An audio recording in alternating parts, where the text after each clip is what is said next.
Acción aguacate.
Muchachos, buenas tardes.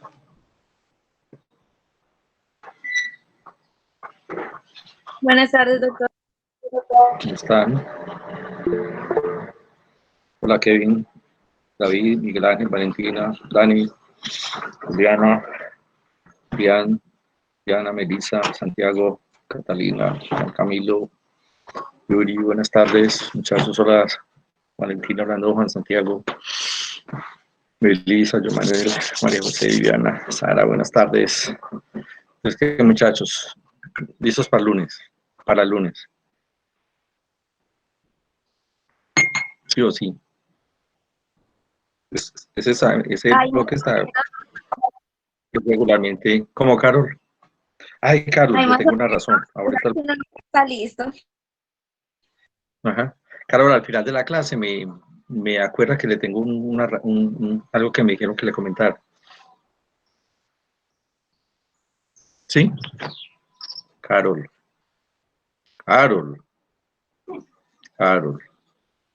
Hola, Paula.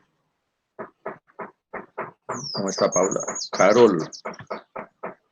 Joana. Isasa. Señor, es el internet.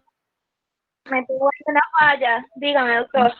Bueno, que al final de la clase me acuerda para darle un recado que me dijeron. ¿Sí?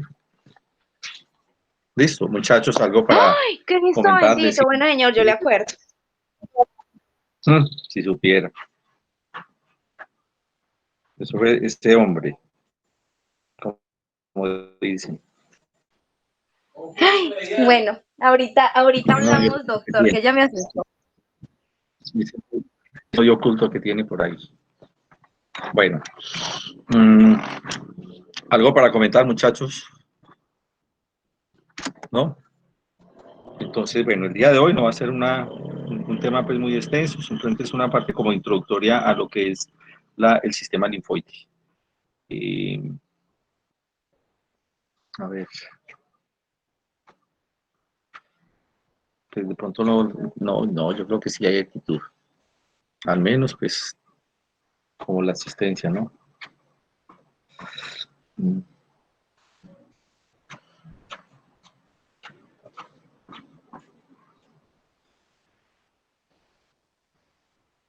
Yo siempre... Dani Muñoz. Doctor. La verdad no me acuerdo porque tiene aquí un ojo. Hay mucho sonido. Hay mucho sonido aquí. Sonrío. No, pusieron un taladro. No, entonces muchas me espera un segundito, yo me cambio de sitio. Qué pena.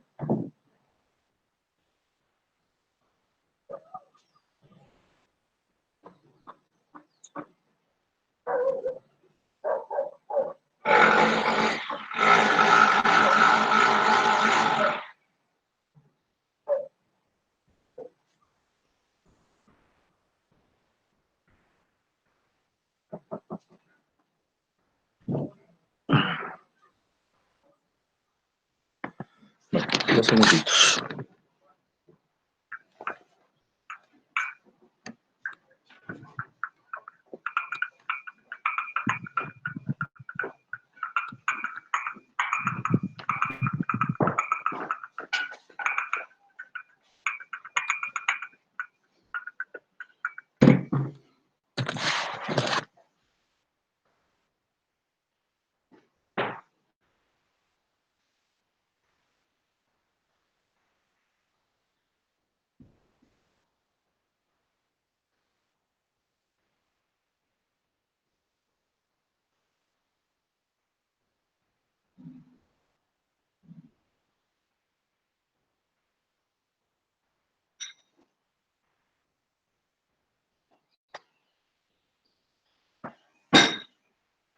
No.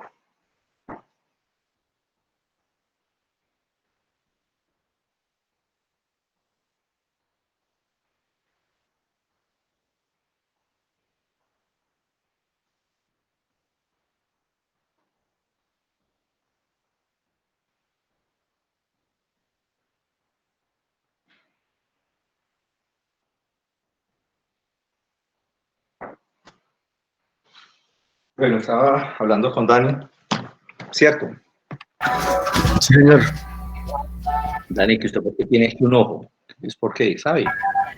Sí, porque la clase pasada yo le escribí a Calle para decirle que tenía ¿Le escribió qué? a Calle para que me excusara con usted porque estaban haciendo unos arreglos acá en cuestiones eléctricas en la casa. No, pero Entonces no me sí, podía por eso yo conectar. no pongo. No, yo no pongo ojo por eso, ¿qué sería? ¿Qué sería lo que pasó? Bueno, Dani, la pregunta es la siguiente. Sí, doctor. En forma completa y personal, ¿a usted alguna vez se le ha aumentado de tamaño un ganglio del cuerpo? Sí, doctor. ¿Sí? ¿En dónde? Los cervicales. En el cuello, el cervicales. Sí, sí. No en región cervical o atrás, en la nuca. No, los inframandibulares. Listo, listo. Sí, o sea, a nivel del cuello. A ambos lados, Sí, sí, doctor. Por a ambos una lados. amigdalitis. Y de tamaño, ¿qué más pasó? No, pues nada más como dolor a la palpación y algo de fiebre. Exactamente, dolor. Es un hecho que significa mucho, la presencia de dolor. ¿Y, y qué más sucedió? No más. ¿Qué enfermedad tenía? Amigdalitis, doctor. Una amigdalitis. Entonces, debe haberse esperado que de pronto haya sido un solo lado. Usualmente, pero sí, puede haber sido los dos. Y luego, ¿qué pasó con los días? No, ya con los días se resolucionó. Y no Solucionó quedó eso. nada. No quedó No ningún quedó ganglio ahí.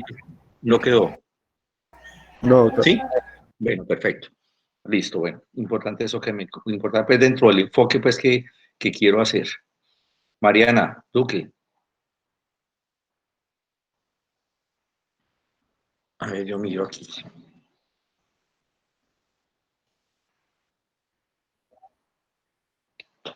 Venga, yo necesito hablar con ella. El día pasado tenía falta el 28 de octubre. Anterior estaba sin internet. El 22 tuvo permiso con odontología. En- Estaba enferma el 28, llevaba un mes y una semana sin poder asistir a clase. Muy duro. Le dice, por favor, que yo necesito hablar con ella. ¿Sí? Porque mire, es eso, falla de internet, no tenía internet, tenía permiso porque tenía el 22 de octubre otro permiso, que estaba enferma el 28 de septiembre, el 2 de octubre también. O sea, no hay posibilidad de que ella pueda venir a clase nunca. Eso no puede ser. De todas maneras, le dice que Doctor, necesito lo que son las citas ontológicas, que me muestre el certificado. ¿De acuerdo? Falta el día 5, es que no es posible. O sea, lleva más de un mes sin poder asistir. ¿De doctor, acuerdo? Sí, le dice, por favor, que yo necesito que me muestre y necesito hablar con ella. ¿De acuerdo? doctor, no sé si le aparezca yo en la lista, pues yo estuve sin internet casi 2 semanas, entonces pues ya puedo asistir a las clases.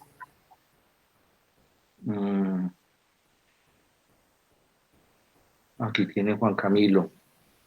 Sí, tiene un ojo aquí. Listo, Juan Camilo. O sea, Gracias.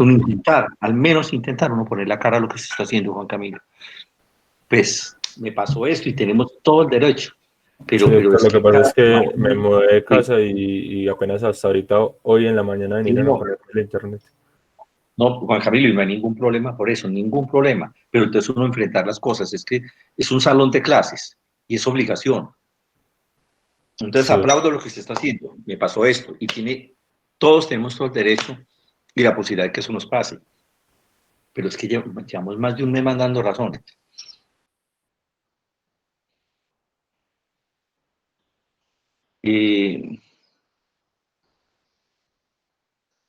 María José Clavijo, Doctor, hola mujer. La hola misma doctor. pregunta que le hicimos, ¿cómo le va mujer? La misma pregunta que le hice yo a Dani. No, doctor, pues por ahora a Nunca, mí no. No, no, señor.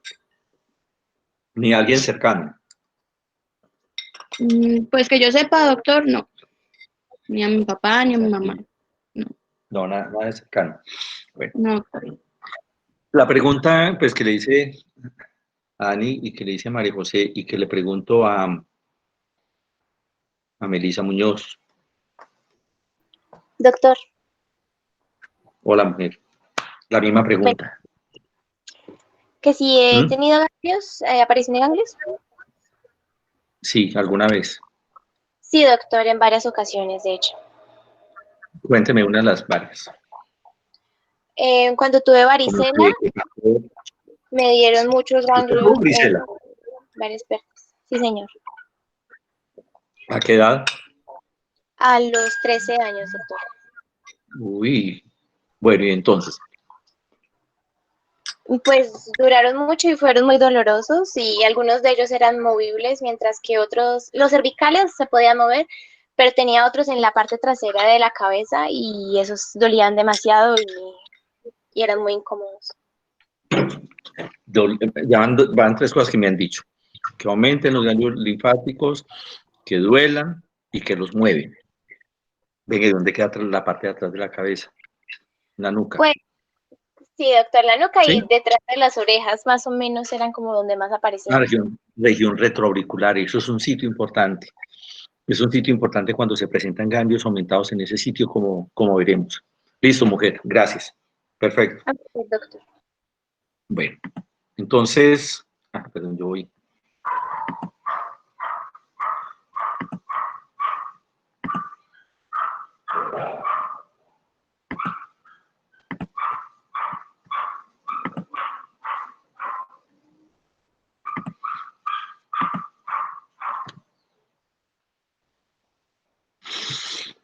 El tema de la introducción a la patología linfoide, que es la que primero vamos a ver, y luego vamos a ver la patología hemática.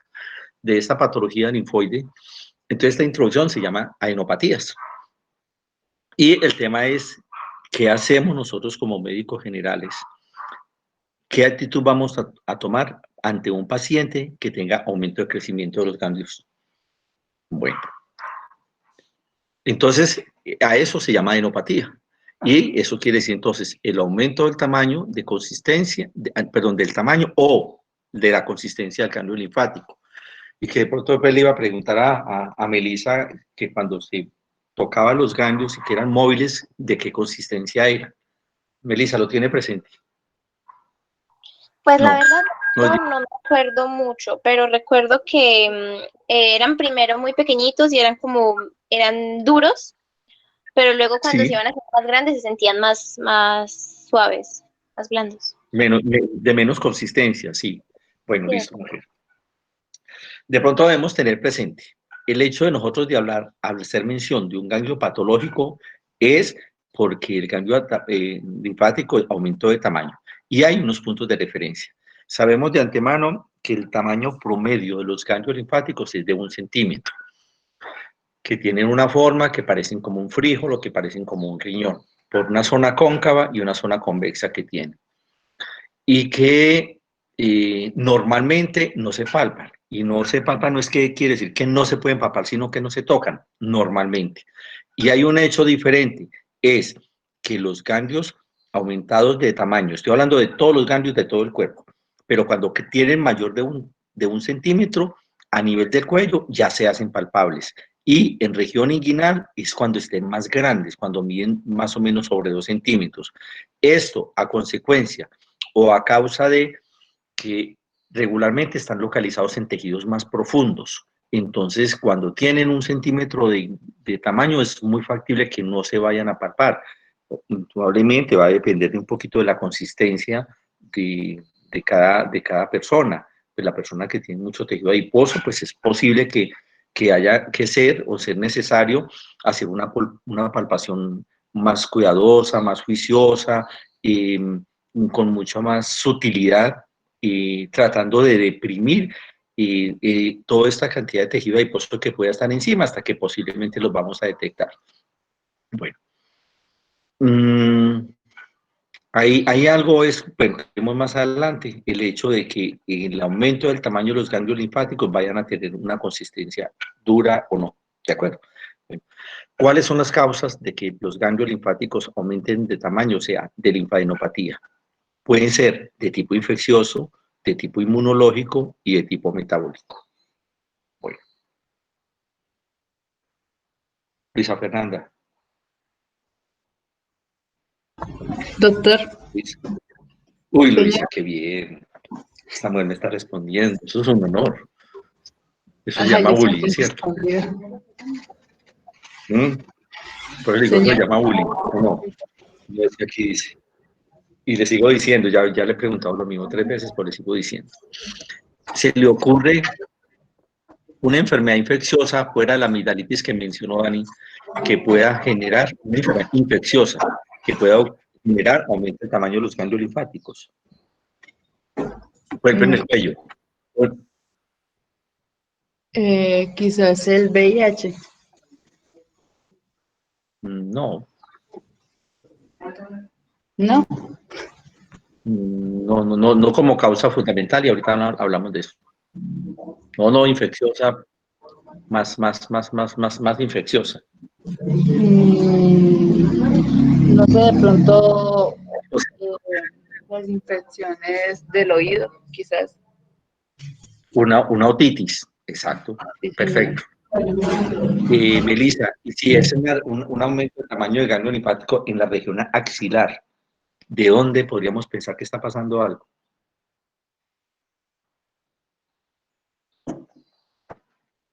Qué pena, doctor, ¿cuál Melissa? Ah, la misma. Perdón, Luisa Fernanda, Quiseno. Sí, señor. Es que escuché que Melissa, entonces. No, ya es con Luisa. Ah, por eso le decía y me dijo que no es Luisa Fernanda, no Melissa. Sí, señor. No, la Melissa es faltona. Ay. 1, 2, 3, 4. Sí, vea. Aquí tiene, ya voy con Melissa. Luisa, no, la pregunta es en región axilar, ¿qué se le ocurre?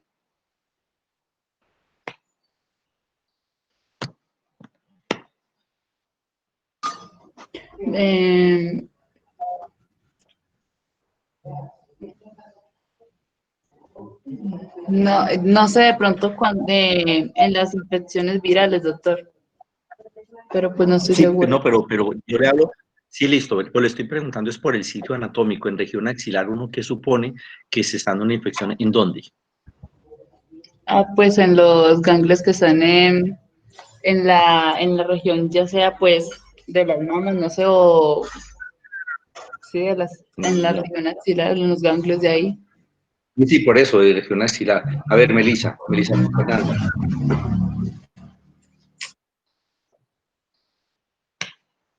Melissa Sí, doctor. Rojas, dígame, la misma pregunta. Una paciente consulta porque tiene dolor en la región axilar izquierda, por decir algo, y al examen físico le encontró 2 nódulos, o sea, 2 adenopatías. Listo, no importa las características. Antes de saber nada ni haber examinado más, ¿de dónde podemos nosotros suponer que le está pasando algo? ¿En qué sitio del cuerpo? Puede ser cáncer, es lo más común. No la causa, sino de qué sitio anatómico. Sí, lo que usted dice es cierto. ¿De dónde? Ay, hay que pensar en cáncer de mama. Eso sí tiene toda la razón. Pero es que estamos hablando es de tipo infeccioso. ¿De los miembros superiores? De miembros superiores, indiscutiblemente. Indiscutiblemente, en primera instancia, algo pasó, ir y hacer un examen. De pronto, en una uña que tiene un panadizo en ese sitio, alguna cosa que esté sucediendo en las extremidades superiores. Bueno, y región inguinal, ya pues como para no preguntar más y avanzar, Valdés. Doctor, Sí, de los región genitales, inguinal. de los genitales, pues, ¿Cómo? No se le escucha. aló. Hable más duro. Sí. Espera, voy. Estoy poniendo los audífonos. ¿Se va a ir? No, estoy poniendo los audífonos. Ya me imagino, el computador estaba al otro lado, y que acostado en otro sitio. Ahí ya me Ok. escucha. Sí, Me dice que en la zona inguinal, pues puede ser por algún problema en los genitales. por ejemplo, No, doctor, no sabría. frecuente, muy frecuente, que hay que pensar siempre en algo, lo que está diciendo Kevin, una enfermedad de transmisión sexual, una ETS, Ah, siempre no. hay que pensar en eso, ¿de acuerdo? Bueno, listo. Bueno, Bueno, entonces de las causas infecciosas puede ser por virus, está el virus de la Epstein-Barr, el citomegalovirus, las hepatitis infecciosas, cualquiera de ellas, la rubeola, el sarampión, el adenovirus e inclusive dentro de ellos mismos el VIH, pero luego estableceremos algo en una forma más concreta porque si hay un estado de inmunosupresión es posible que no haya una buena respuesta de tipo inmunológico, entonces los ganglios linfáticos no van a estar regularmente. Entonces no es tanto porque tenga un VIH, sino por una enfermedad que fue, que la predisposición fue el hecho de ser un HIV positivo, a que presente cierto tipo de enfermedades infecciosas. Es por la susceptibilidad, pero el VIH como tal, no. ¿De acuerdo?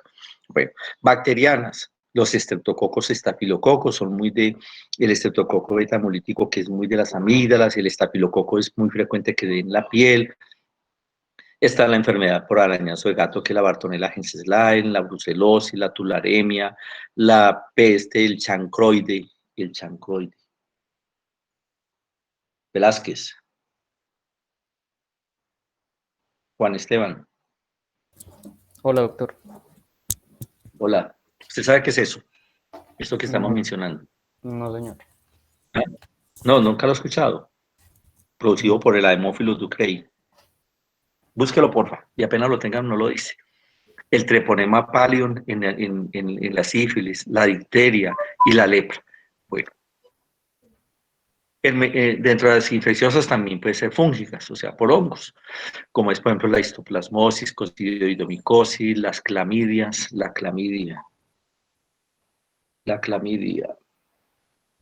Andrea, Yuri, García, Martínez. Señor, A ver, ¿usted se ha escuchado la clamidia? Sí, sí, señor. ¿eso qué es?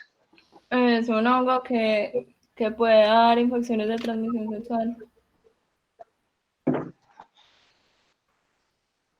Búsqueme realmente qué microorganismo es, ¿sí? Listo, Bueno, y me señor. dice. Listo, gracias. Catalina Estrada. Catalina.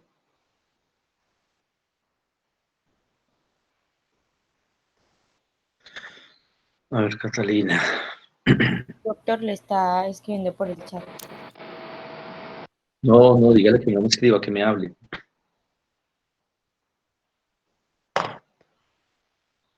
Catalina. Catalina, necesito que me hable. Sí, sí.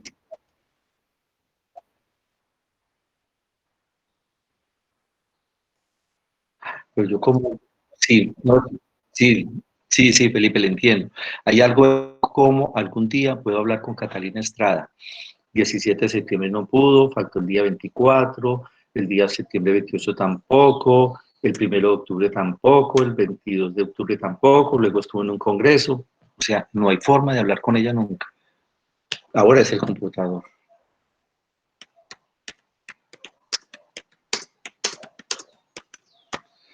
Bueno, yo creo que va a tener que hacer una reunión con algunos de los compañeros, pues.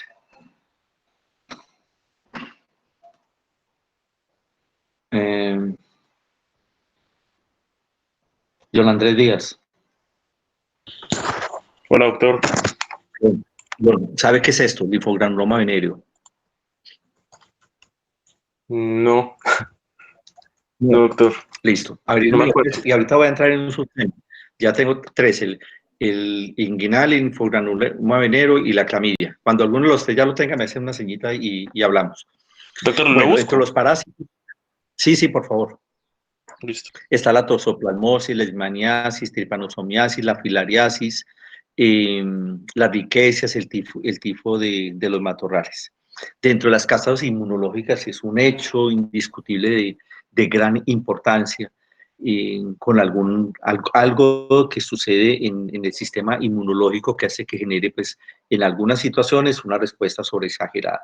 Por ejemplo, en la artritis reumatoidea, tanto del adulto como juvenil, en el lupus eritematoso sistémico, en el síndrome de Sjögren, en las enfermedades mixtas, pues, del tejido conectivo. Está la dermatomiositis, la enfermedad del suero. La utilización de algunos medicamentos generan aumento del tamaño de los ganglios linfáticos y es un hecho que en cierta forma pues debe formar indiscutiblemente parte como de esa anamnesis, de saber que si ese paciente que está consultando o no está consultando, pero al examen físico que lo hicimos, encontremos adenopatías. Pues eso que puede ser desde un proceso infeccioso hasta un proceso neoplásico. Pues eso no se puede pasar por alto. Pero dentro de toda la anamnesis siempre debemos preguntar qué tipo de medicamentos usualmente el paciente está tomando. Aquí hay una lista de algunos, porque hay medicamentos que normalmente hacen aumento del tamaño de los ganglios linfáticos. Eso nos baja mucho la guardia, sabemos que no hay problema, que es de esperarse que eso es un efecto adverso del uso de ese medicamento. Están esto, la fenitoína, la hidralazina, allopurinol, primidona, la sal de oro, la carbamazepina, la ciclosporina. Hay otro tipo de causa, como la linfadenopatía hemoblástica, la enfermedad de injerto contra huésped, la cirrosis biliar y está asociada a silicona. Castaño, Joan Manuel. Doctor. ¿A qué le suena el hecho de que se haga esta mención asociado a silicona? Implantes, doctor. Totalmente. Y es muy frecuente cuando, además de implantes, es cuando se utiliza material de relleno. Es muy frecuente que pase eso y a nivel de patología tiene un hecho usual de recibir ganglios linfáticos aumentados de tamaño, en el cual al hacer el estudio histopatológico vemos dentro de ese ganglio linfático lleno de ese material no biológico, producto de inyecciones o de infiltración de material de relleno, que generalmente, como buena respuesta de tipo inmunológico, eso es fagocitado y se es transportado y llega a los ganglios linfáticos donde se realiza ese proceso de filtración. Causas malignas, hecho que es muy álgico, hematológicas, linfoma Hodgkin, linfoma no Hodgkin, leucemia linfocítica aguda, leucemia linfocítica crónica, la tricoleucemia, histocitosis maligna, amiloidosis y lesiones metastásicas, como por ejemplo, estos son lesiones primarias de los ganglios linfáticos y metastásicas, pues tenemos una forma muy clara que eso es lo que significa. Y por ejemplo, tumores primarios de esófago, de estómago, de colon, de pulmón, de mama, de glándula del tiroides, de melanoma. Menciona como los sitios, de pronto me quedó faltando aquí ovario, que es más, que son muy frecuentemente que hagan procesos de tipo metastásico. Bueno, hay otra que se llama la miscelánea. Ejemplo, enfermedades de depósito como la enfermedad de Gaucher, la enfermedad de Niemann-Pick, la sarcoidosis que la estuvimos mencionando en patología del sistema respiratorio como parte pues, de ese proceso de pacientes con linfadenopatías. Está la enfermedad de Castleman, la granulomatosis linfomatoide, la enfermedad de Rosaido-Dorfman, la enfermedad de Kawasaki, que la vimos hace poquito, la histocitosis X, la fiebre mediterránea familiar y este pseudotumor inflamatorio de tipo ganglionar. Bueno, entonces la importancia de este problema, o sea, el hecho de realizar un análisis con adenopatías, y se habla de algo que en cierta forma es un poco infructuoso para el patólogo, es en el momento de hacer, e inclusive pues para el médico tratante, el hecho de hablar de adenopatías reactivas, y con eso está haciendo referencia a que no se encuentra un agente causal. Y es muy frecuente que pase esto. Y hay otros pues que tienen causas específicas, por ejemplo, pacientes con procesos virales como el virus de Epstein-Barr, pacientes que están cursando con una tuberculosis o toxoplasmosis. Bueno, o el hecho de que nos encontremos en esta importancia que le estamos dando a la presencia de adenopatías malignas primarias, como son, por ejemplo, los linfomas. Bueno, entonces resulta que más de de acuerdo a esto que se está mencionando, más de las 2/3 partes de los pacientes con adenopatías, o sea, aumento de los ganglios linfáticos, presentan unos procesos que no son específicos, que no son claros, pero ante eso pues hay que tener presente, hacer un poquito de seguimiento al paciente, pues porque no tenemos una causa y posiblemente se pueda quedar así, es algo medio frustrante, pero no sabemos en forma precisa a qué tipo de proceso evolutivo va a llegar eso. Bueno, los que estaban averiguando algo de 3 enfermedades. Sí, doctor, ya tengo lo del chancroide. Bueno, cuénteme. El chancroide es un tipo de ETS causada por una infección bacteriana. Es causada por el Haemophilus ducreyi, que es un bacilo gram negativo. Y dentro de las manifestaciones principales es la generación de llagas en los genitales muy dolorosas y casi siempre asociadas con linfadenopatías. Perfecto. Eso es una ETS y que presenta úlceras. Generalmente en el pene, pues en mujeres es el tema complejo de las ETS es porque en la mujer hay sitios anatómicos, por ejemplo el cervix uterino, que no tiene terminaciones nerviosas o que pueden ser lesiones dentro de las paredes vaginales y que no vayan a ser detectables clínicamente. El caso de esto es que presenta adenopatías y son unas adenopatías que ellas crecen tanto que hacen fístula. Sabemos que es fístula, o sea, que generan un trayecto anormal de un sitio a otro y comienza a generar un tipo de secreción. Ante eso, hay que considerar siempre pues, que se trata de esta situación. Perfecto. ¿La otra? Doctor, la clamidia es una bacteria, es un bacilo gram negativo. Exacto. Que es intracelular obligado y que infecta solo humanos y puede causar ceguera, infecciones oculogenitales, neumonías. Y que es muy frecuente que suceda la clamidia y también como parte de las ETS. Por ejemplo, regularmente, pues existe siempre variabilidad, pero la mujer regularmente presenta sintomáticamente flujo. El hombre puede no tener tanta sintomatología, indudablemente pues es parte como de ese proceso de cuando una mujer presenta una clamidia, pues a qué personas también van a estar con este tipo de situación. Perfecto. ¿Y la otra? Que me la estaba averiguando era quien, Juan Manuel. Yo, doctor. Listo. Bueno, el linfogranuloma venéreo, que es una infección bacteriana también de transmisión sexual que tiene afectación sistémica y también es causada por la clamidia trachomatis. También, pues en los hallazgos histopatológicos son inespecíficos, se puede ver ulceración, también infiltrado mixto. También puede afectar los ganglios linfáticos que pueden tener tanto una arquitectura normal pero también pueden ser reemplazados por fibrosis y abscesos estrellados, y tiene como 3 fases: la primaria, la secundaria y la terciaria. Perfecto, listo. John Manuel, gracias. Hay una serie pues que pues, el hecho de que se comience una vida sexual activa, pues uno debe tener pues, la responsabilidad con uno mismo de al menos saber, pues de saber no, pues es algo que es innato, de saber lo bueno que es, pero también los cuidados que hay que tener. Y no, nadie está exento a que suceda una situación de esa. Por ejemplo, en este momento estamos hablando de 3 ETS y seguimos más ampliando y encontramos toda otra serie de ETS que, pues, que se debe tener un claro conocimiento de qué es lo que eso significa. Ejemplo, el caso de una gonorrea, muy posiblemente tenga que generar adenopatías en el momento que se esté cursando con un herpes genital.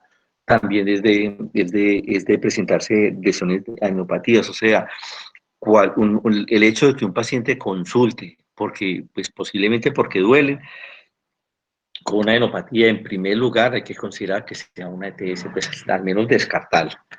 ¿De acuerdo? Bueno, hay algo es que en la mayor cantidad de los pacientes con adenopatías, la etiología pues es inespecífica y eso hace que no existan como una serie de protocolos que ante un paciente con una adenopatía debemos pedir este tipo de examen, este tipo de prueba, realizar luego esto en una forma consecutiva. Usualmente no se requiere muchas pruebas diagnósticas y hay que considerar que cada paciente es un elemento, es un ser individual. No todos van a ser pasados como digámoslo, como en protocolos o elementos de estándar. Bueno, para nosotros aproximarnos al diagnóstico, pues hay una serie de cosas o pasos que debemos hacer, una buena anamnesis, una buena exploración física, algunas pruebas complementarias y de pronto terminando haciendo estos procedimientos como es el backup y la biopsia del cambio linfático. Bueno, en la anamnesis, el hecho de que sea una persona de adulta joven, o sea, menores de 30 años, pues uno baja un poquito la guardia y tener presente que la mayoría de estos pacientes, por las adenopatías tengan, son adenopatías que son benignas. Entonces hay que pensar, bueno, esto es un proceso de tipo infeccioso, no vamos pues como a generar un fenómeno de alerta, ¿cierto? Pero sí, el hecho de que un paciente que tenga más de 50 años, casi la mitad del hecho de los momentos en que presenta aumento del tamaño de un ganglio linfático es porque es un proceso neoplasia. Entonces la edad es un factor importante. Si es una persona adulta mayor con la presencia de un ganglio linfático, pues hay que pensar que algo está pasando con un origen de tipo neoplásico.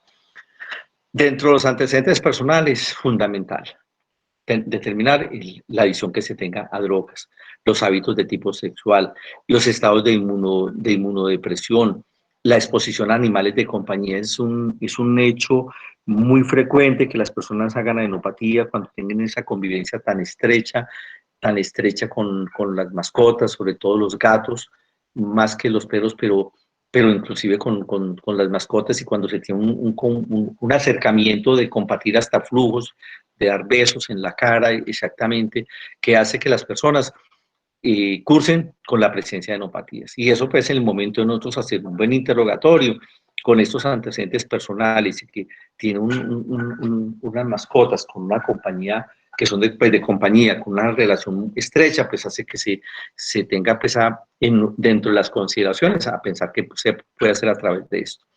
La utilización de medicamentos, como ya lo mencionamos, paciente que utilice medicamentos en una forma permanente por algún tipo de patología que tenga. Bueno, eso es lo que es dentro de la primera parte pues, de la anamnesis. En segundo, pues los síntomas que el paciente pudiera estar presentando, cómo está su estado general, si cree que ha perdido peso, si está disténico, adinámico, que cree que ha tenido de pronto otros síntomas de conceptos generales. Enfocar un poquito si él ha tenido pues durante esta época la presencia de prurito pues en la superficie corporal, la sensación de dolor pues en la nivel de la garganta, la presencia de tos. Y algo es que llaman los síntomas B, que si el paciente ha estado, que siente que ha tenido fiebre, siente que está como sudando mucho en la noche o que ha perdido peso, que son síntomas, digámoslos, como de tipo consultivo, y en esos casos pues hay que pensar que de pronto el paciente no esté cursando, por ejemplo, con una histoplasmosis, una tuberculosis o un proceso de tipo neoplasia.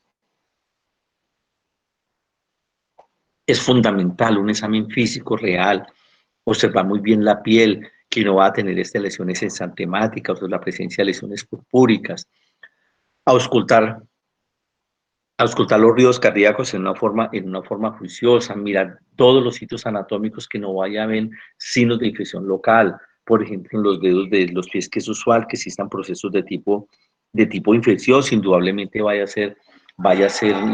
a generar la presencia de una neuropatía de tipo inguinal. Preguntarle muy bien al paciente el hecho de que si ha tenido lesiones pigmentadas nuevas en la piel, y lo que les comentaba en las zonas interdigitales o planta del pie, que no va a haber lesiones pigmentadas de color negro y que no va a ser eso un melanoma, hacer un examen juicioso de la cavidad oral y de todo el sistema auditivo y ocular. Lo que comentaba ahorita una compañera, que la otitis es un proceso que regularmente o sucede que sean lesiones de tipo crónico y puede ser una causa de adenopatías, donde se hizo mención ahorita. El hecho de que el paciente no va a tener aumento del vaso y del hígado. Bueno, entonces resulta que en el momento de nosotros estar haciendo el examen físico, las adenopatías potencialmente van a tener unas características. Hay algo, es cuando una adenopatía es maligna, regularmente ellas no duelen, porque el crecimiento de esa adenopatía ha sido lento, a diferencia de que cuando es inflamacioso, que es dolorosa, como hizo mención los compañeros ahora, son aumento de tamaño de los ganglios linfáticos, pero no hay dolor, que los bordes son muy bien definidos y que esos ganglios son de consistencia dura, y se habla que tienen una consistencia pétrea porque es como si estuviéramos tocando una piedra. Y otro eso que nos mencionó la compañera, que el ganglio al momento de nosotros manipularlo, el ganglio permite movimiento. En cambio, cuando es un proceso maligno, esos ganglios están pegados a planos profundos, o sea, lo vamos a intentar mover y él no se mueve, está quieto. Entonces, hechos significativos para considerar que este paciente está cursando con un proceso de aumento de ganglio linfático por una neoplasia es que no duela, que tenga consistencia pétrea, que los bordes sean regulares y que se encuentren adheridos a planos profundos. A diferencia, cuando es inflamatorio infeccioso, los ganglios duelen. Ellos son de consistencia firme, pero no son duros. Son asimétricos o irregulares, los bordes no son muy bien delimitados y son móviles, o sea, no se encuentran adheridos a planos profundos. Y es factible que pueda suceder esto. La piel que los está recubriendo, ella va a estar, o puede serlo, ¿no? Dependiendo del microorganismo, que esté de color eritematoso esa piel, inclusive que haya cambios de la temperatura, como mostrarnos signos de proceso inflamatorio. Y si llega a generarse una fístula y ese sitio va a supurar, es pues a considerar la presencia de una micobacteria atípica o una actinomicosis. Esa micobacteria atípica es muy dado que se presente después de hacer inyecciones o infiltración de material no biológico, o sea, de relleno, que haya infestación de una micobacteria típica, y eso es un proceso de meses y de años tratando de eliminar este agente microbiano. Y es muy usual que suceda en los pacientes que se hacen este tipo de proceso estético. Bueno, resulta que el hecho de que nosotros encontremos las adenopatías en algunos sitios, nosotros podemos pensar, ¿a qué está pasando? Ejemplo, el hecho de que este paciente tenga adenopatías en la axila, en el cuello o región inguinal, o sea, en varios sitios anatómicos, hay que pensar que es un paciente que realmente está comprometido por alguna situación compleja. Bueno, y es dado que pues, dependiendo pues que el hecho de que sean localizadas o generalizadas, pues nosotros le vamos a dar como la mayor importancia. Y lo que estaba mencionando, el hecho de que sean generalizadas, hay que considerar que este paciente tiene una enfermedad sistémica grave, por ejemplo, de tipo inmunológico, o es un proceso de tipo no, o una enfermedad infecciosa. Las más frecuentes de estas adenopatías generalizadas es el paciente que cursa con, por ejemplo, un proceso leucémico, un niño que lo lleven que porque está muy pálido, porque se está cansando muy fácilmente, y nosotros al hacer el examen físico le encontramos que tiene adenopatías en región inguinal y axilar. Ese paciente posiblemente está haciendo una leucemia.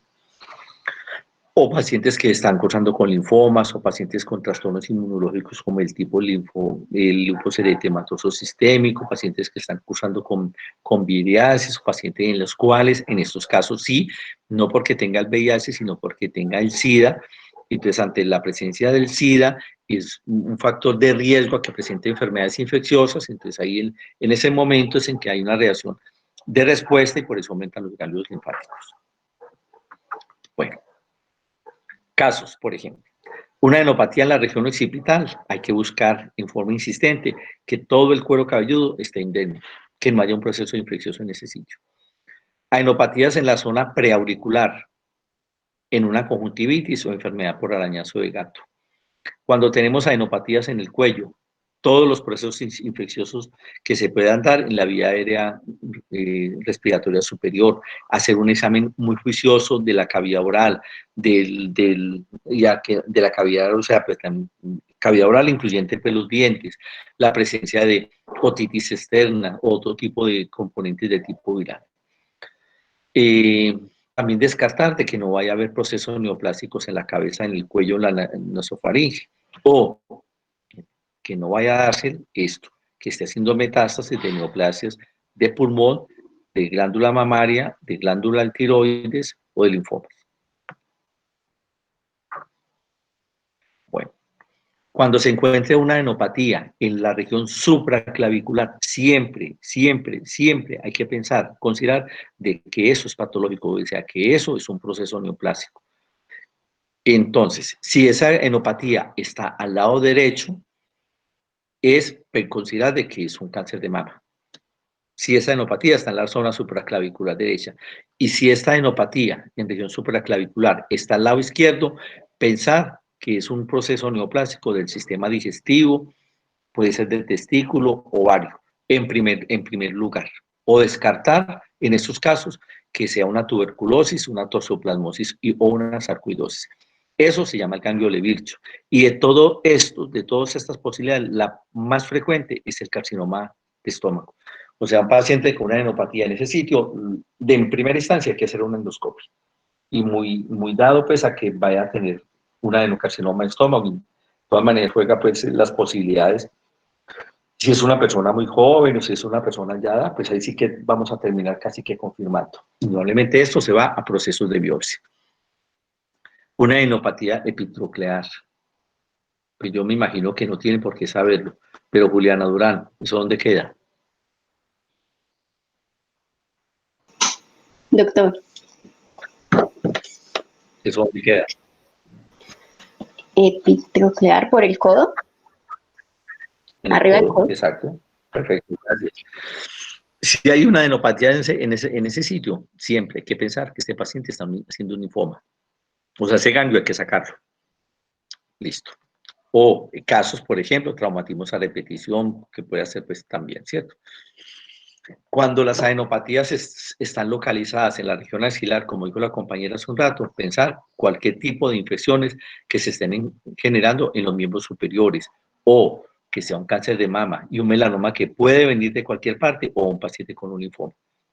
Hay que tener pues un acercamiento con todo lo que llevamos, hemos interrogado, lo que tocamos de esos ganglios linfáticos, para pensar, este paciente de pronto va a estar haciendo un linfoma. Una adenopatía en región inguinal, ETS, como por ejemplo lo que vieron ahorita, mencionaron el linfonograuma venéreo, el herpes genital, la gonorrea, el chancroide, o infecciones en las extremidades inferiores. Bueno, y también se puede dar, pues, dependiendo del tipo de paciente y de otros hallazgos que hemos encontrado en el interrogatorio, que no va a ser una metástasis de un cáncer de recto, también de genitales, por ejemplo, de testículo, pues que regularmente o es de esperarse que los procesos neoplásicos de testículo no van a generar siempre una masa grande como para que siempre sea considerada y puede pasar por alto por algún tiempo, y que en primera instancia lo que hacemos es hacer el diagnóstico cuando ya hay una metástasis. Bueno, Las pruebas complementarias, como mencionamos inicialmente, a veces no hacen falta, siempre eso es individualizado, no es bajo un protocolo, cada paciente es un elemento individual. Hacer exámenes, por ejemplo, el hemograma, extensión de sangre periférica, una velocidad de sedimentación globular, el test de Cohn, o sea, conceptos generales de hematológico bioquímicamente, bilirrubina, transaminasas, deshidrogenasa láctica, un proteinoigrama, una aptoglobina, hierro, ácido fólico, vitamina B12, inclusive, si estamos como acercándonos o pensando que sea un proceso de tipo neoplásico, pedir marcadores tumorales. Como pruebas complementarias también, los ANAS, el factor reumatoideo, inmunoglobulinas, a veces dependiendo si estamos pensando que es un paciente o sabemos que es un paciente con HIV positivo, pues pedir CD4 o pedir inmunofenotipos. Microbiológicamente, pacientes, por ejemplo, pues característico, pedir cultivos, por ejemplo, cuarígeos o hacer hemocultivos, pedir serologías como, por ejemplo, para el virus de la Epstein-Barr, citomegalovirus, tosoplasmosis, virus de la hepatitis B, virus de la hepatitis C, VIH, flu, rubeola, herpes, leishmaniasis, o realizar baciloscopios en los pacientes en los cuales estamos considerando dentro de una de las posibilidades es que tenga una tuberculosis. Radiológicamente, una placa de tórax, una ecografía abdominal o pélvica, un TAC que puede ser torácico, abdominal o pélvico, dependiendo pues, de la situación. Y luego viene esta otra parte, que es la histopatología, en la cual es la biopsia ganglionar o el BACAP.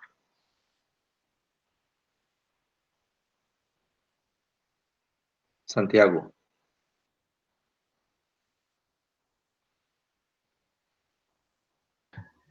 Sí, señor. Santiago, ¿vos sabes qué es BACAP?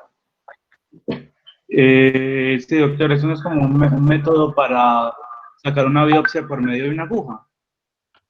Sí, exactamente, así es. En el cual se hace una punción con una aguja.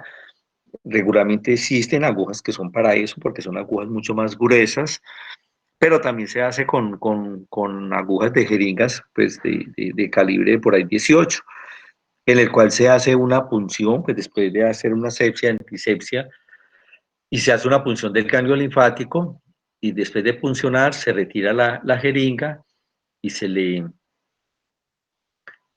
hace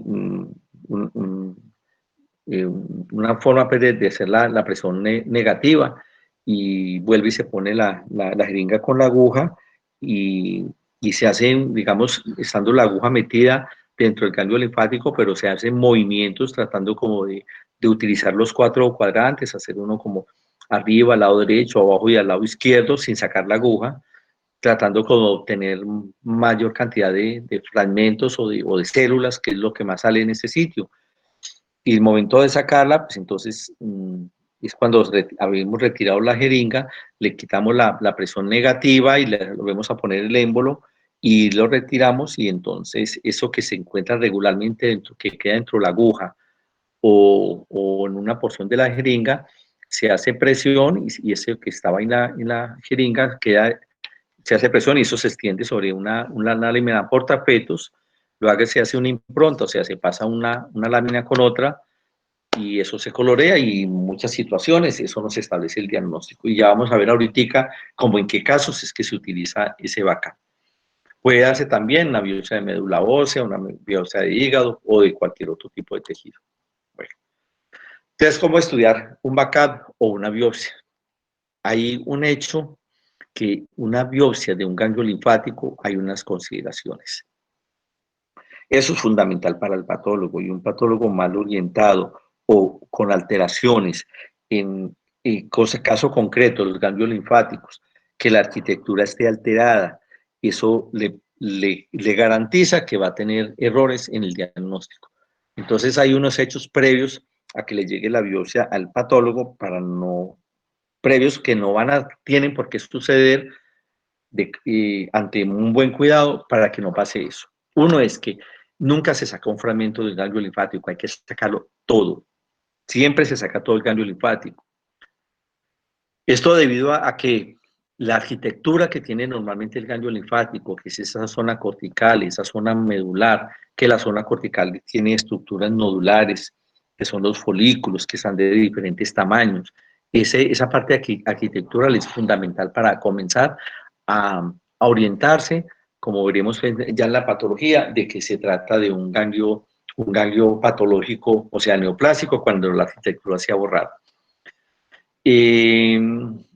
Siempre que se está sacando, inclusive ni siquiera con el material de instrumentación, o sea, las pinzas se toca ganglio linfático, sino el tejido adiposo que se encuentra adherido y se saca totalmente indemne, o sea, quieto, no se fragmenta, no se le hace nada, sino que entero se saca. Si hay algo que se recomienda es que con cuidado se le hace una sección al ganglio linfático y lo parte en 2 fragmentos iguales, con el fin de que penetre muy bien el formol, dado que la cápsula que tiene el ganglio linfático es impermeable, y si se demora el ganglio linfático para ser analizado por el patólogo, por ejemplo, le sacan la muestra un viernes a un paciente, el sábado está cerrado patología, el domingo también, el lunes festivo, el martes lo reciben, han pasado 4 días. ¿Qué ha sucedido? Eso se ha necrosado, pura lisis, y entonces no le va a permitir realizar ningún diagnóstico. Y lo que eso significa, o sea, ¿qué podría estar pasando? Y nos quedamos sin armas para hacer el diagnóstico.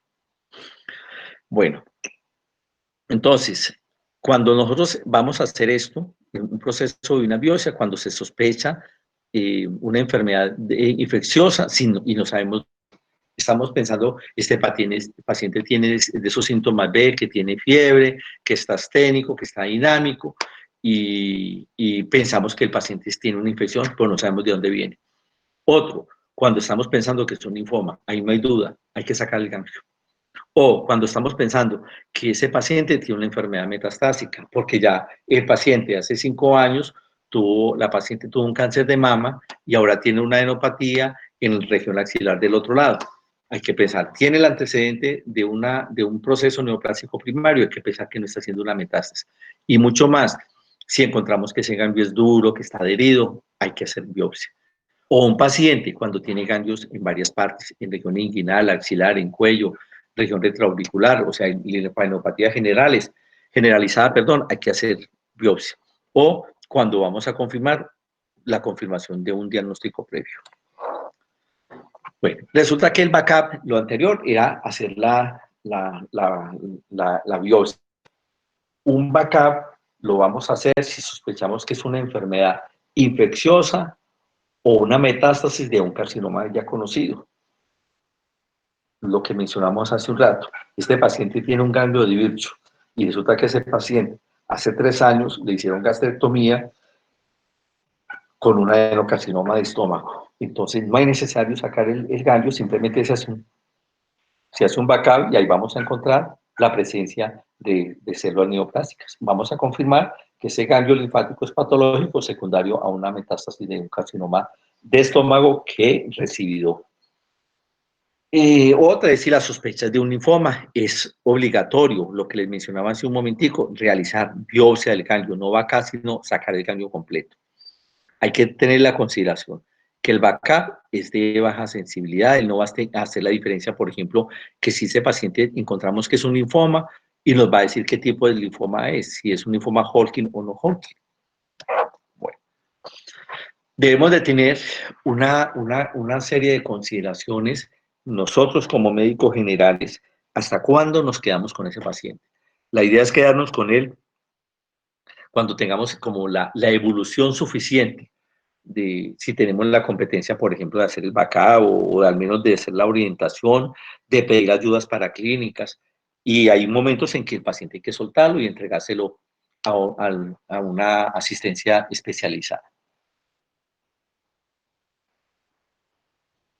Laura Daniela. Laura. ¿Cuál de las dos, doctor? Yo. Laura Daniela Gómez Mantilla. Yo. Mujer, de todo lo que hemos hablado de los ganglios linfáticos, entonces en el momento en que nosotros digamos, no hay que mandárselo a especialista, ¿a quién se lo mandamos? Al pediatra, al ginecólogo, al obstetra, al internista, al cirujano, al endocrinólogo, al neumólogo, al gastroenterólogo, al ortopedista, al urólogo, ¿a quién considera? Se le ocurre. No porque tenga que saber, sino porque se le ocurre. No sé, quizás internista o oncólogo, quizás, algo así, creería yo. Pero al oncólogo está bien el concepto, pero si no tiene el cáncer, ¿para qué lo vamos a mandar al oncólogo? No, ahí se le muere el paciente con el Para que susto que le va a mande dar. las pruebas que él considere complementarias, podría ser. En caso de que haya que hacer una biopsia o algo así, ya se encargue de eso. Lo que se acaba de decir es cierto, para hacer una biopsia. ¿Quién haría la biopsia? Doctor, el patólogo. Antes sí, ya no. El radiólogo, Pero doctor. antes el patólogo hacía mucho lo que eran backup, pero hoy en día ya no. Pero el radiólogo ya le hicimos una resonancia, ya pasó por ahí. Al cirujano. El cirujano es el que, porque si lo vamos a mandar es porque hay que estudiar ese ganglio, ¿cierto? ¿Y quién va a sacar el ganglio? El cirujano. ¿Y cuándo vamos a mandar ese ganglio linfático o ese paciente a una consulta especializada o asistencia especializada? El hecho de que nos encontremos que esas adenopatías sean duras o que es un paciente que tiene más de 40 años y que tiene adenopatías. Cuando tiene adenopatías supraclaviculares, como lo mencionamos, cuando la adenopatía es muy grande, más de 2.5 centímetros, o cuando resulta que nosotros vimos un paciente y lo enfocamos que tenía una enfermedad infecciosa en algún sitio y le hicimos tratamiento y volvió a consultar al mes y se le hizo otro tratamiento y llevamos 6 meses y el paciente sigue con las adenopatías. O sea, adenopatías que persisten grandes a pesar del tratamiento.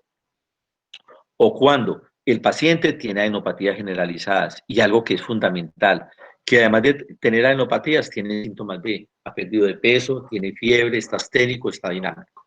¿De acuerdo? Son los casos en que no hay discusión. Vamos a entregar a ese paciente. ¿Sí?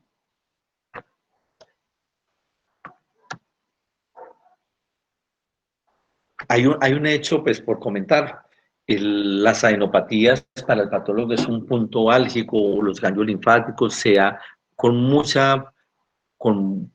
probabilidad de que vaya de pronto a existir errores diagnósticos. De todas maneras, nos ayudamos con marcadores tumorales pues hoy en día, pero no deja de ser una dificultad con respecto a la interpretación.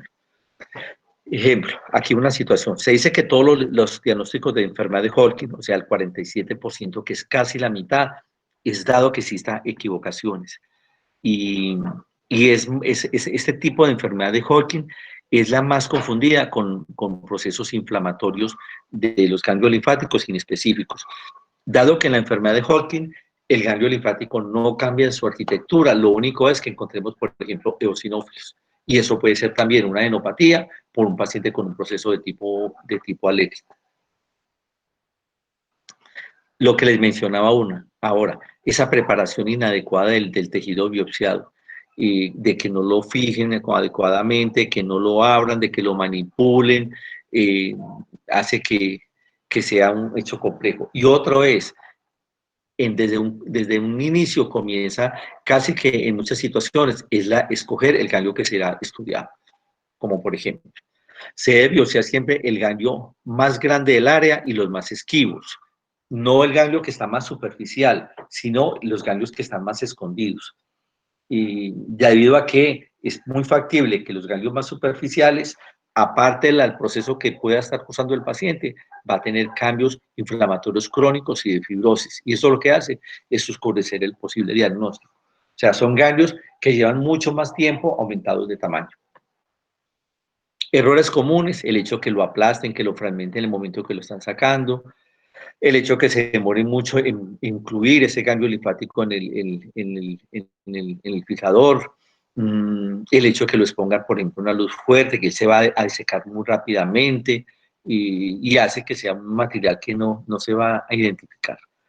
El momento de realizar el proceso, el pasaje demasiado rápido a través de los alcoholes que se utilizan, o que se sobrecalienten los baños de parafina, que los cortes sean muy gruesos, que la utilización de los colorantes de matoxilina y eosina estén sobreutilizados. O sea, juega una serie de procesos en el momento de escoger el ganglio, de hacer la instrumentación quirúrgica, la forma de manipular el ganglio, cuando llega patología, el patólogo cuando es los cortes que los haga adecuadamente, luego sigue el histotecnólogo y luego que el patólogo no sepa. O sea, es algo que genera muchas posibilidades de dar diagnósticos que no van a dar ningún fruto, ningún buen resultado. Y eso es muy lamentable. La idea es que eso nunca pase y se trata de que nunca pase. A nivel de patología siempre se tiene muchísimo cuidado con estos ganglios. Bueno, aquí es una diferencia entre los procesos benignos y malignos de los ganglios linfáticos, que esto pues lo veremos, pues, o lo mencionamos, pues el hecho de que la cápsula esté infiltrada, que tenga ese aspecto de sinusoidal, que tenga los folículos sean de diferentes tamaños, que la arquitectura esté conservada, que vamos a encontrar macrófagos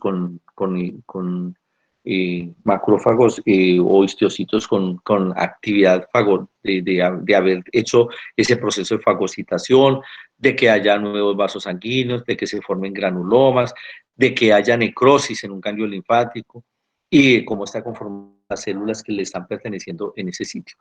Hay una serie de marcadores y de tipo inmunológico que son básicos, fundamentales, y son muchas las patologías de ganglios que salen positivas en las cuales se hace coloraciones, o que no sean positivas pero sí sean infecciosas, característico de la tuberculosis. Siempre hay que hacer otro tipo de coloraciones especiales para identificar el bacilo. Aquí hay una serie de listas, como los IgG de superficie, antígeno antilinfocítico humano, receptores para eritrocitos, antígeno antilinfocito humano de tipo T, receptores CPC, una serie de marcadores pues, que se realizan en algunos casos y dependiendo del tipo de situación se piden unos u otros. Ricardo Guevara. Joan. Doctor. Doctor. Sí. Oiga, Joan. Doctor, Ricardo. ¿me escucha? Sí, ya le escucho. ¿Está viendo la imagen? Sí, señor. ¿No la está viendo? Sí, señor. Bueno, listo. Esto es un ganglio linfático. ¿Esa zona cómo se llama? No, doctor, la verdad no sé. ¿A quién? Dígale a alguien que pregunte. ¿A quién? Dani. Que lo veo ahí en la pantalla de primero. Dani. Bueno, Dani. Dígame, doctor. Esta zona, esto es un ganglio linfático. ¿Esta zona cómo se llama? Ese sí es como el... Empieza por H. ¿El ilio? No. Ililio. ¿Sí? Esta es la zona cóncava, la zona convexa. Esto es la cápsula, esto azul. ¿Y esto cómo se llama, Dani? Esos son los tabiques. Tabiques, septos o clavículas. Perfecto. Listo. ¿Sí? Bueno.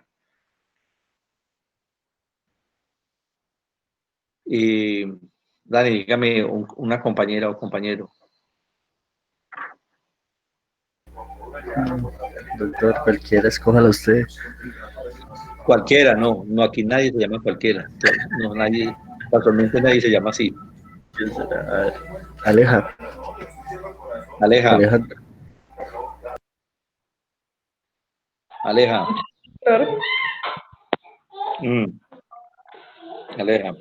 Doctor, buena tarde. Buena tarde. ¿Esta zona cómo se llama? Esta periférica.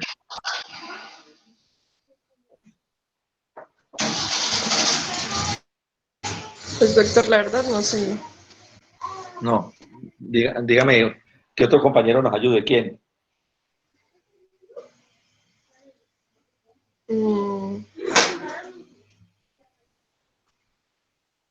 No sé, doctor, el que quiera, el que sepa, que lo diga.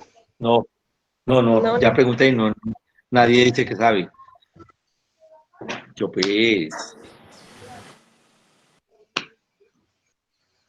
Aleja. Entonces, de pronto Juan Esteban. Juan Esteban. Doctor, la zona periférica me dijo. Sí, esta zona, esto. Y aquí ya se ve la sombrita, ¿esta cómo se llama? Esa es la corteza. La zona cortical o la corteza, está la zona medular y esta la zona corticomedular, ¿cierto? Quédese ahí. Resulta que la cápsula está perforada por algo que llaman los vasos linfáticos aferentes, y los vasos linfáticos eferentes, o sea, por donde sale, se encuentran aquí en el ilio. ¿Sí? Esos septos, o esto que son los senos, están recubiertos por un epitelio plano simple. ¿Eso cómo se llama? Eso que pusimos ahí.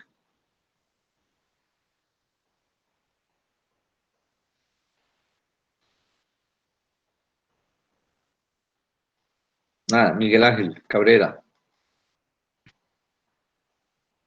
Doctor, ¿Cómo se llama eso? ¿dónde me está apuntando con el mouse, con el puntero? Toda esta zona, estas fibritas así, ahí ya se la dije. Doctor, eso no son como los senos medulares. No. No, los senos medulares de aquí, en la zona medular. No, esto que estoy bordeando, estas cositas. No, doctor, no sabría la verdad. Esas son las fibras reticulares, ¿cierto? Las fibras reticulares. ¿Y eso que apareció ahí, cómo se llama? Esos son los nódulos linfáticos, las manchitas rosas. Exacto. Los folículos linfoides, ¿cierto? Y sabemos, hay una diferencia de este con este, sí, que esta zona está más clara. Eso recibe un nombre especial, ¿cómo se llama? Miguel. ¿Sí me entiende la pregunta? Esto es uno y esto es otro. Esta es una zona más clara en el centro. Que uno es secundario y el otro es primario. Exactamente. Los centros germinales. Primario, y este es un secundario, y esto es un centro germinal. Perfecto. Esta es la zona corticomedular y esta es la zona medular. ¿De acuerdo? Por la zona timodependiente. ¿De acuerdo? Esa es como la estructura general de un ganglio linfático. Esto pues ya lo mencionamos y se acabó este paseo.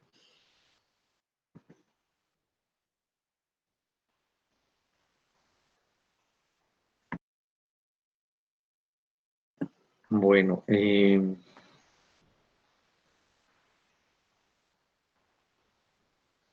David Vargas Franco.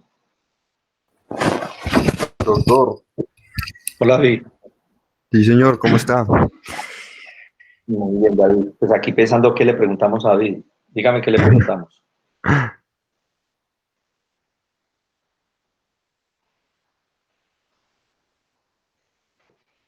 ¿Qué le preguntamos? Ya. ¿Le pareció que se entiende algo lo que se habló hoy? Pues sí, doctor, sí, señor, sí se entiende, Más pues o menos.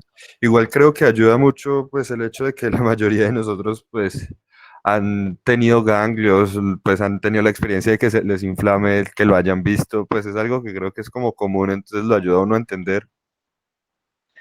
Es un motivo, y más que de consulta, sino que es una queja individual muy frecuente. ¿Sí? Y hay que saber, digamos, qué se hace con eso. Y hay algo que les iba a comentar. Cuando un ganglio linfático aumenta de tamaño, y él aumenta de tamaño es porque los folículos crecen, porque se están produciendo mayor células linfoides para que salgan a generar su acción donde está la infección. Pero es usual que el ganglio linfático no vuelva a tener el tamaño que le pertenecía, porque esos folículos primarios, cuando se convierten en secundarios, ellos se quedan así secundarios, y son folículos de mayor tamaño. Eso que hace que muchos pacientes a los 3, 4 meses todavía pues, bajó notablemente de tamaño, pero se logran palpar. Y es posible que eso dure mucho tiempo, porque el ganglio linfático usualmente no vuelve a tener el tamaño que le pertenecía. Estefanía.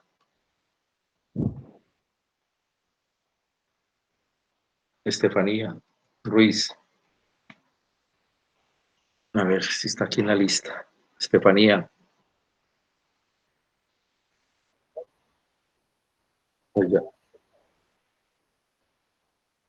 Oiga, pero es que eso es epidémico. Ella no tuvo internet el 28 de septiembre, no tuvo internet en octubre, tiene aquí un ojo.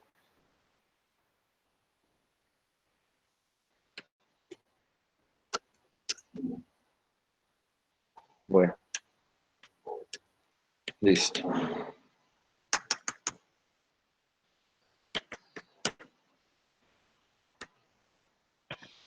Santiago, Santa María.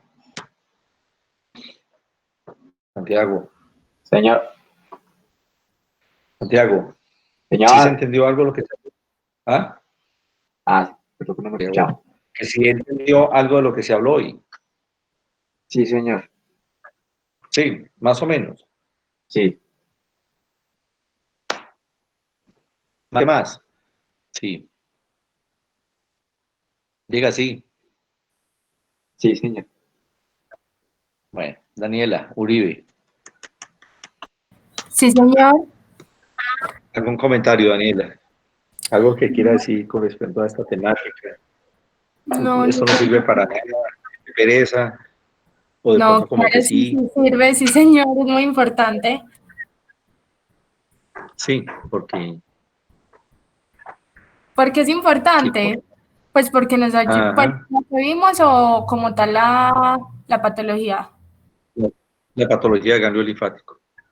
Pues es muy importante porque nos permite identificar en el caso de otras patologías que deriven esos ganglios linfáticos inflamados, ya sean virales o bacterianas. Pues ya entre otras cosas nos permite como identificar todo eso. Sí, pues la verdad que es una presentación clínica usual que suceda y en muchas situaciones va a depender de nosotros en lo que vamos a hacer inicialmente de médicos generales, la forma como vamos a orientar. Si vamos a subestimar ese paciente ante la presencia de eso, sea porque él consulte o no consulte por eso. Es más, es hasta de mayor riesgo el hecho de que el paciente no consulte porque es que el ganglio no le molesta. Y él no tiene por qué saberlo, pues va a depender de su componente de tipo cultural o de conocimiento o de tipo social, que eso es algo anormal. Para él puede ser normal porque le creció lentamente en varios meses y no es que él se acostumbró a eso, pero pues le parece que no ha sentido como nada especial aparentemente y de pronto está cursando con un proceso neoplásico. Y con eso quiero pues enfatizar que hay que tener cuidado con la presencia de los ganglios linfáticos y no subestimar este tipo de situación. Bueno, muchachos, nos vemos el lunes. El lunes no. Venga, el examen porque está programado para el lunes. Sí, el lunes a las 2 de la tarde. Doctor, yo tenía una pregunta. Camilo, buena pregunta. Sí, que como los vasos linfáticos cogen ese transudado que sale después de que las arterias llegan a su sitio de acción y hay algún líquido se extravasa, entonces va por los vasos linfáticos, la hipertensión arterial y la diabetes podrían causar que se inflame un vaso. La hipertensión arterial, o sea, ese líquido en un paciente hipertenso. Sí. Pero es que si es un hipertenso, en el momento en que, un hipertenso es porque hay aumento de la tensión arterial en los vasos sanguíneos arteriales. Pero resulta que debido a la constitución de los vasos sanguíneos arteriales, normalmente no hay exudación de líquido del espacio intravascular al espacio extravascular. Se hace más es en el sistema de tipo venoso. Entonces, en los casos que hay ya una insuficiencia venosa por la pared tan delgada, y eso sí pasa líquido al espacio extravascular y eso se va por vía linfática, todo ese líquido, ese líquido seroso se va a través de los ganglios linfáticos o de los vasos linfáticos y eso llega a la vena cava superior donde se genera el drenaje. Pero si es un líquido solamente, él va derecho por los vasos linfáticos, no pasa a través de los ganglios. Y sí hay una diferencia con respecto a eso, pero el hecho de que sea hipertenso no es significativo de que vaya a tener adenopatías. Es otro tipo de patología enfocada en forma diferente, Camilo. Listo, doctor, muchas gracias. Pero listo. Bueno. ¿Algo adicional?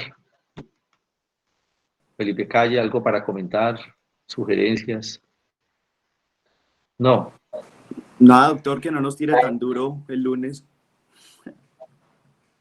No, duro para nada, para no, nada, no. y la verdad que realmente en ese examen hablo de la parte de patología, generalmente les va muy bien, es muy bien, pero les voy a comentar algo. Yo creo que van a existir por ahí, yo creo que máximo dos, máximo tres preguntas abiertas. ¿De una sola palabra? No, abiertas. Listo. En la cual ustedes escriben, no tiene límite de palabra ni de nada. Eso es una norma que se está recomendando, de que se hagan algunas. Sí, Listo, es muy doctor. posible, pues. Sí, como la algo vez es que pasada nosotros la vez pasada con lo del COVID. Ajá. Algo, nosotros tenemos algo para adicionarle, Felipe, al examen. De notas anteriores. No sé, es algo como No, bueno, listo. No, estén seguros, muchachos, que el examen no es complejo. Hagamos una revisión juiciosa, nada del otro mundo, y regularmente los resultados son buenos, y espero, y casi que estoy seguro que así va a ser. Bueno, muchachos, entonces estamos pendientes por si algo. ¿Sí?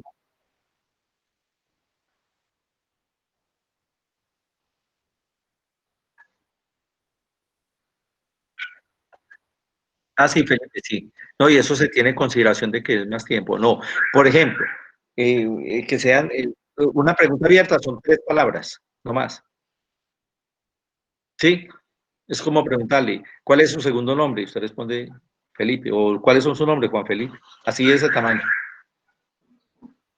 Listo.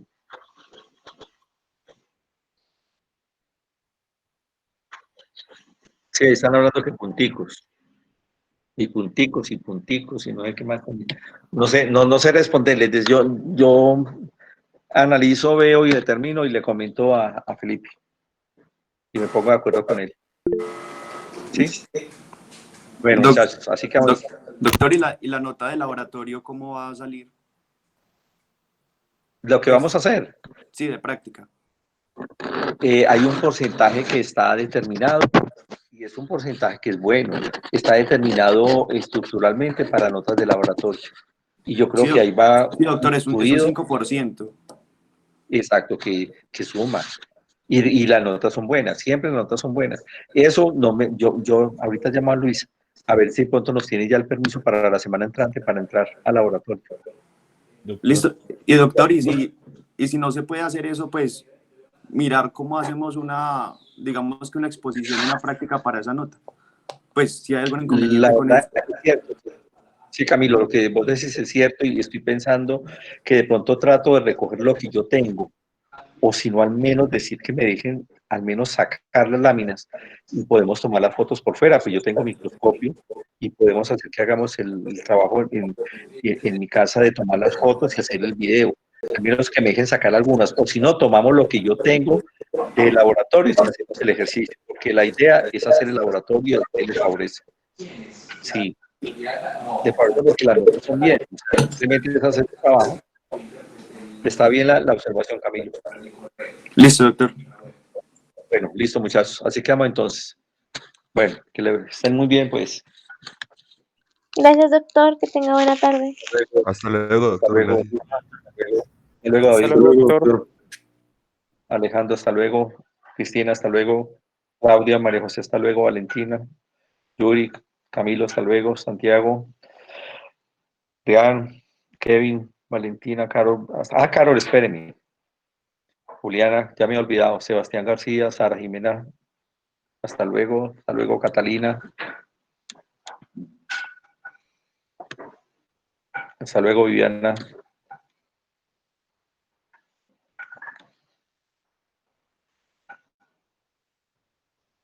Laura Daniela.